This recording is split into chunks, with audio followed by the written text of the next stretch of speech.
Hey everyone, I'm Grandmaster Ben Feingold. This is 5 Minutes with Ben, and I'm Ben. Recently, either today or yesterday, it was Karpov's birthday, and he turned 74. Let's see, he's born in 51. Yeah, okay. I knew the year he was born, but I didn't know the date. But I heard he was 74, and if he was born in 51, which he was, then he's 74. Okay, so I thought his birthday present, I'd show a Karpov game. I'm sure he watches all the 5 Minutes with Ben, except for one thing. And this is a game played 1996 against Lajos Portisch in Biel in Switzerland. Okay, so they played old school Queen's Indian because they're old. So A3, the Petrosian variation, but then Kasparov started playing it in the 80s with great success. Black can play Bishop B7, which he did, or Bishop A6. Either move is fine. Okay, Knight C3. This is the main line. Well, it was in the 80s and 90s. They don't play Queen's Indian much anymore. It's not so common. Knight takes. So Black is playing very boring until he doesn't. Bishop G5. Now in this position, after the obvious Bishop E7 takes, if Black plays the obvious Queen takes E7, then Queen takes C7 wins a pawn. So Karpov took with the king. I guess he figures king's fine because White can't really attack his king. Black's other pieces are good. E3. Karpov played Rook C8 to play C5. And just to prove to you I wasn't kidding, he played C5. Okay, now this move is a pawn sacrifice and gets a very interesting position, which I don't understand. That's why somehow Karpov was better than me. The annotator of this game that I found on my chess base was Margir Pedersen, the famous Icelandic grandmaster, and he says what Portisch does here is bad. Portisch sees a free pawn, so he takes with the rook, which is the best, and takes on G7.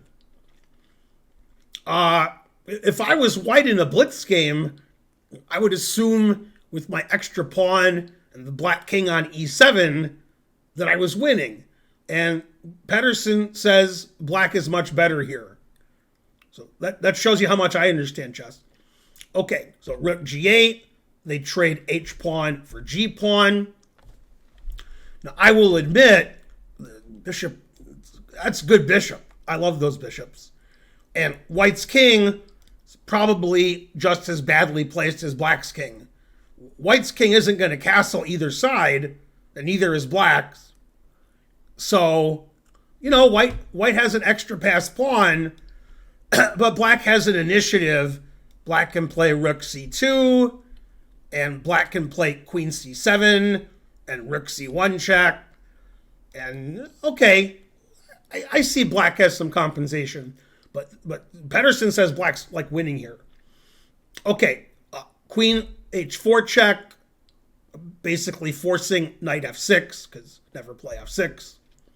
Rook D1 attacking the queen, saves his queen, puts his knight in the center of the board. I don't really understand Black's next move, but Pedersen gives it an exclamation mark. So I guess chess is too hard for me now. Played A5, exclam. I don't know why that gets an exclam. Okay, in this position, Portisch made a terrible blunder. Now let's see. Portisch was born in 1937 because he was born the day before my dad, April 4th, 1937. This was played in 1996. So I guess guess Portisch was 59 when this game was played. Portisch even older than Karpov. Portisch made a double question mark move here, losing the game. Pedersen suggests queen h3 or pawn h3. I don't understand pawn h3. Okay.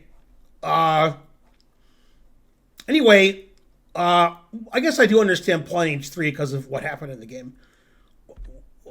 Portisch played knight b5, forgetting a very important rule. And that rule is always sack the exchange. And Karpov didn't forget that rule. He played rook takes b5 because the bishop's overworked. It's defending b5 and g4. And you might be thinking, it's defending g4. Why does that matter? What? Okay, well, I'll show you. After bishop takes rook, black played rook g4. And now black has discovered attack on the rook, normal attack on the queen. So I'll show you. White resigned because normally white would move the queen, then black would take the rook, and black's up a piece.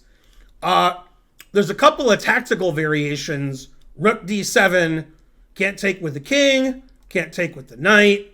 So you take with the queen, then they take your queen, you take their queen.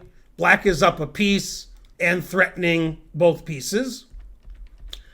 The other tactical variation is queen g4, knight g4, rook d7, queen d7, bishop d7. Now, you wouldn't play king takes d7. You would take the rook on h1. Black's a piece up. So all those tactics work for black.